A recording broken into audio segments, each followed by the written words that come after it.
When you carve out a slice of hoof horn like this, you never know what you might find. This is the Hoof GP.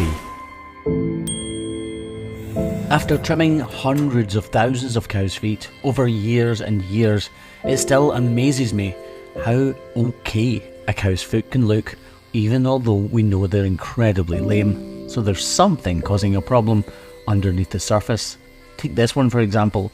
It doesn't look particularly bad, but she is in an incredible amount of pain, and we're just about to try and find the cause of all of that discomfort and do something about it.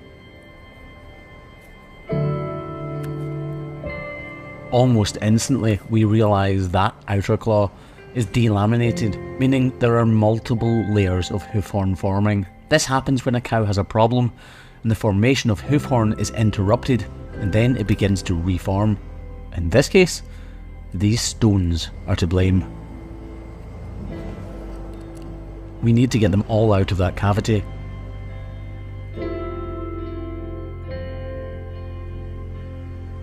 These cows live outside on green grass here in southwest Scotland, so it stands to reason that from time to time stones are going to impact and cut their way through the sole of a cow's foot and cause problems just like the one you're seeing right now.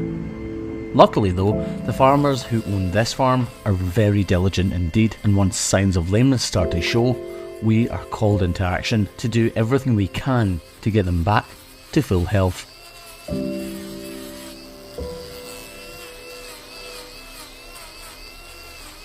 Although there were stones inside this cow's foot, it's very rare that they actually cause the problem themselves.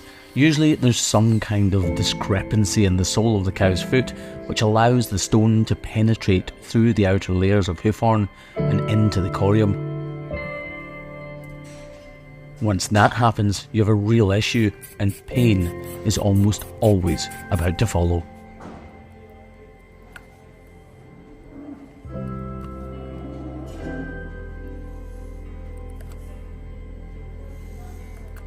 My knife is able to take huge slithers of hoof horn away if I so wish, but I need to be careful. I am fractions of millimeters in some cases away from the delicate tissue below what you can see right now.